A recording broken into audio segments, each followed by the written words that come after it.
சும்மா தானே இருக்கேன், இதெல்லாம் க்ளீன் பண்ணலான்னு பண்ணிட்டு இருக்கேன்.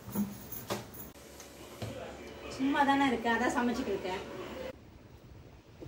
சும்மா தானே இருக்கேன், அதான் ஜூஸ் குடிச்சிட்டு இருக்கேன். சும்மா தானே இருக்கேன், அதான் சாப்பாடு ஊட்டிட்டு இருக்கேன். சும்மா தானே இருக்கும், இதெல்லாம் ஏற கட்டிடுவோம்.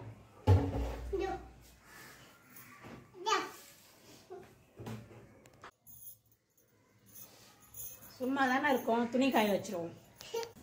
சும்மா தானே இருக்கோம், பாத்திரம் தேய்ச்சிருவோம். சும்மா தானே இருக்கோம், துணியெல்லாம் மடிச்சிடலாம். இந்த வேலை நான் சும்மா தான் செஞ்சேன். அது ஏன் தெரியுமா? வீட்டுக்கார வேலை இருந்து வந்தோடனே காலையில் சும்மா தானே இருங்க அப்படின்னு கேட்பாரு. அதனால நான் எல்லா வேலையும் சும்மா செஞ்சேன். உங்களுக்கு இந்த மாதிரி அனுபவம் இருந்துச்சுன்னா கமெண்ட் பாக்ஸில் கமெண்ட்ஸ் பண்ணுங்க. பாய்.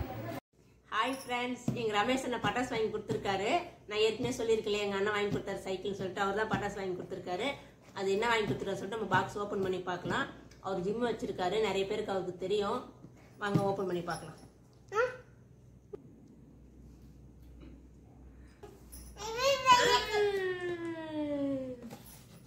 நிறைய இருக்கா? போதுமா? யார் வாங்கி கொடுத்ததுமா? யார் வாங்கி கொடுத்ததுமா? ரமேஷ் மாமாவா? ரமேஷ் மாமாக்கு ஹாப்பி தீபாவளி சொல்லு. ஹாப்பி தீபாவளி மாமா அப்படி சொல்லு. மாமா ரமேஷ் மாமா ஹாப்பி தீபாவளி. ரமேஷ் மாமா ஹாப்பி தீபாவளி. பாய்.